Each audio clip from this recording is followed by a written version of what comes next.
జై శ్రీరామ్. అందరికీ నమస్కారం. వెల్కమ్ టు న్యూస్ అఖండ. నేను మీ కస్తూరి శ్రీధర్. మిత్రులారా, పాకిస్తాన్ దీనికంటే దౌర్భాగ్యపు దేశం, దిక్కుమాల దేశం ఇంకొకటి లేదు అంటే ఎంత మాత్రం కూడా ఆశ్చర్యపడాల్సినంత అవసరం ఏం లేదు. ఈ పాకిస్తాన్ ఇప్పటికే ఆర్థికంగా దివాలా తీసింది. ఈ పాకిస్తాన్ లో సగం మంది నిరుపేదలుగా బతుకుతారు. ఈ పాకిస్తాన్ లో 40% మంది పౌరులకు కనీసం తినడానికి తిండి కూడా లేదు, కట్టుకోవడానికి బట్టలు కూడా లేవు, నివసించడానికి సరైన ఇళ్ళు కూడా లేవు. కానీ ఈ పాకిస్తాన్ మాత్రం ఇవేమి కూడా పట్టించుకోకుండా, అంటే తమ దేశంలోని ప్రజలందరినీ కూడా గాలికి ధూళికి వదిలిపెట్టేసి మన దేశాన్ని సర్వనాశనం చేయాలని చెప్పేసి ప్రయత్నాలు అయితే చేస్తుంది. ఎలాగైనా సరే మన దేశాన్ని ముక్కలుగా విభజించాలని అన్ని రకాలుగా విశ్వ ప్రయత్నాలు చేస్తుంది. ఇందుకోసం పెద్ద మొత్తంలో డబ్బులు కూడా ఖర్చు పెడుతుంది. ఒక అంచనా ప్రకారం పాకిస్తాను ఈ కాశ్మీర్లో తీవ్రవాదాన్ని విస్తరింపజేయడానికి సంవత్సరానికి 3,000 కోట్ల రూపాయలు ఖర్చు చేస్తుందని చెప్పేసి ఒక అంచనా అన్నమాట. ఆ 3,000 కోట్లతో పాకిస్తాన్ వాళ్ళకి ఏమైనా గోధుమ పిండో బియ్యమో ఏమిటి కాలబెడితే వాళ్ళు కనీసం 3 పూటలు ఒక పూట తినరు. వాళ్ళ తిండి కన్నా ఉండదా? ఏం బతుకులరా మీ బతుకులు స్వామి. ఇదిగాక ఈ తీవ్రవాదులకు ట్రైనింగ్, వాళ్ళ ఫుడ్, అదే విధంగా వాళ్ళకి ఆయుధాలను సమకూర్చడం, మందుగుండును అందజేయడం, బాంబులను తయారు చేయడం, ఇటువంటి వాటికి పెద్ద ఎత్తున ఈ డబ్బులంతా కూడా ఖర్చు చేస్తుంది. పోయిన సంవత్సరం పెహల్గాం తీవ్రవాద ఘటన తర్వాత మనం ఆపరేషన్ సింధూర్ను నిర్వహించినప్పటికీ కూడా ఈ పాకిస్తాన్కి సిగ్గు, లజ్జ, ఏం బుద్ధి ఏమి రాలా. మళ్ళీ ఈ ఉగ్రవాద ముఖలను మన భారతదేశంలోకి ఉసిగొల్పుతూ సరిహద్దు దాటించి కుట్రలకైతే పాల్పడుతుంది. అలాగే మన దేశంలో బాంబు పేలుళ్లకు, తీవ్రవాద ఘటనలకు, రైళ్లను ధ్వంసం చేయడం వంటి దుర్మార్గమైన చర్యలకు ఒడిగడతానే ఉండాలి. పోయిన సంవత్సర కాలంలో ఈ విధంగా పాకిస్తాన్ దాదాపుగా 7 సార్లు మన దేశంలో బాంబు పేలుళ్లకు ప్రయత్నాలు అయితే చేసింది. అయితే మన భద్రతా దళాల ముందు చూపుతో ఈ తీవ్రవాద ఘటనలను మనం అయితే అడ్డుకున్నాం అనమాట. కానీ ఇప్పుడు మరో అతిపెద్ద కుట్రకు పాకిస్తాన్ అయితే తెరలేపింది. భారత్లోని 7 రాష్ట్రాలలో బాంబు పేలుళ్లకు ప్లాన్ చేసింది. ఎన్ని రాష్ట్రాల్లో?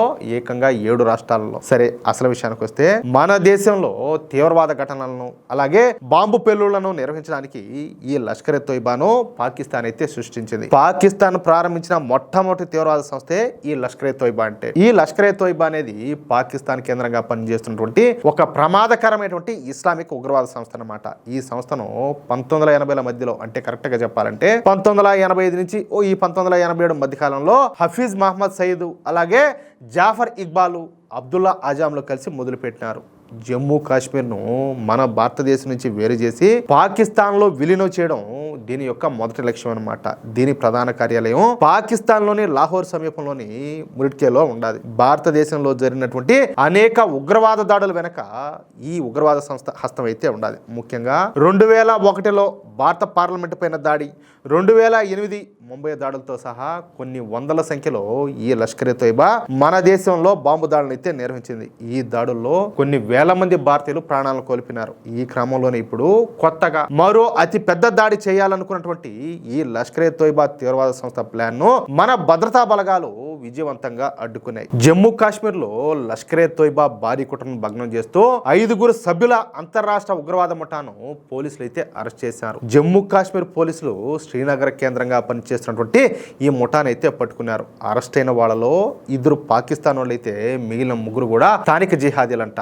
ఈ ఆపరేషన్ లో పట్టుబడిన వాళ్ళలో అత్యంత కీలకమైనటువంటి వ్యక్తి అబ్దుల్లా అలియాస్ అబూ హురైరా. వీడు గత 16 సంవత్సరాలుగా పోలీసులకు చెక్కకుండా తప్పించుకొని తిరుగుతున్నాడు. ఈ అబూ హురైరా పాకిస్తాన్ కు చెందినటువంటి లష్కర్ ఎ తోయిబా ఉగ్రవాది అన్నమాట. వీడు గత 16 ఏళ్లుగా మన దేశ భద్రతా సంస్థల కంటపడకుండా దేశంలోని వివిధ రాష్ట్రాల్లో నకిలీ గుర్తింపుతో తిరుగుతున్నాడు అనమాట. వీడు రాజస్థాన్ కు చెందినటువంటి ఒక వ్యక్తి పేరు మీద నకిలీ ఆధార్ కార్డును సృష్టించుకున్నాడు. ఆ కార్డు పైన తన ఫోటోను పెట్టుకుని ఒక సాధారణ భారతీయ పౌరుడిలాగా నటిస్తూ తప్పించుకొని తిరగసాగినాడు. రాజస్థాన్ కు చెందినటువంటి ఆధార్ కార్డు పైన ఉన్నటువంటి ఫోటోను నిఘా వర్గాల వద్ద ఉన్నటువంటి ఉగ్రవాది ఫోటోతో కలిపి చెక్ చేసినప్పుడు అసలు రంగు అయితే బయటపడింది. ఆ ఒక్క క్లూతోనే పోలీసులు వీడిని పక్కాగా గుర్తుపట్టి టెక్నాలజీ సాయంతో వెంటాడి పట్టుకున్నారు. వీడు కేవలం ఉగ్రవాది మాత్రమే కాదు, ఇతర ఉగ్రవాదులకు భారతదేశంలో సేఫ్ హౌస్లు, అంటే సురక్షిత స్థావరాలు ఏర్పాటు చేయడం, నకిలీ పత్రాలు తయారు చేయడం, అలాగే పాకిస్తాన్ హ్యాండ్లర్లకు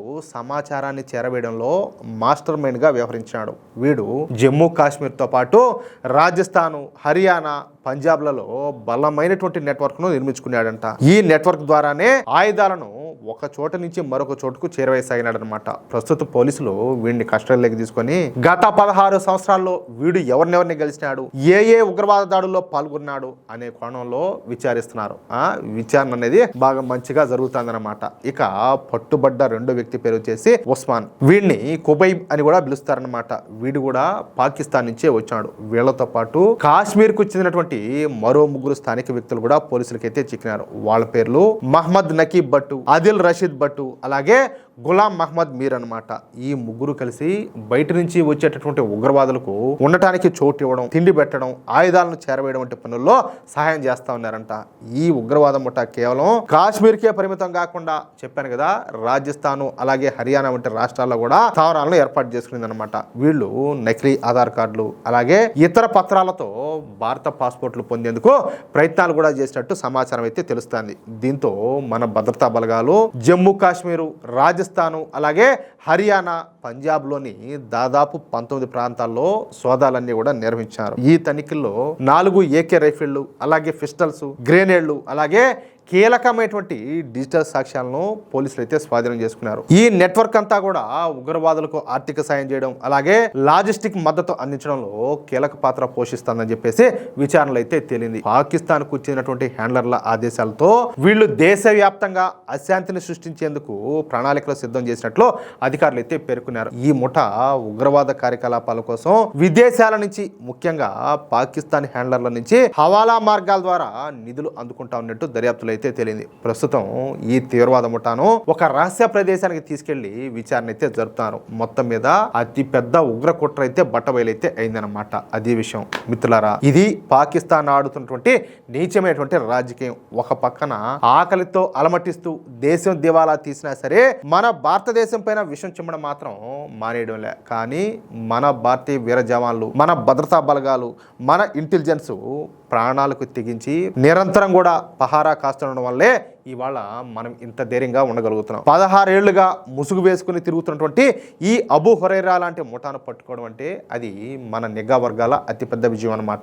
దేశాన్ని ముక్కలు చేయాలని చూసేటటువంటి ఏ కుట్రనైనా సరే మన సైన్యం అంతం చేసి తీరుతుంది. మిత్రులారా, ఈ సమాచారం కనుక మీకు నచ్చినట్లయితే వెంటనే ఈ వీడియోను లైక్ చేసి ఈ వీడియోను మీ మిత్రులకు, మీరు ఉన్నటువంటి వాట్సాప్ గ్రూపులోను, ఫేస్బుక్ గ్రూపులోను తప్పనిసరిగా షేర్ చేయండి. అలాగే ఈ వీడియోకు సంబంధించి మీ యొక్క అమూల్యమైనటువంటి అభిప్రాయాన్ని తప్పనిసరిగా కామెంట్ రూపంలో తెలియజేయండి. అలాగే ఇంతవరకు మీరు గనక మన ఛానల్ను సబ్స్క్రైబ్ చేసుకున్నట్లయితే ప్రతి ఒక్కరు కూడా మన ఛానల్ను సబ్స్క్రైబ్ చేసుకోండి, సపోర్ట్ చేయండి ప్లీజ్.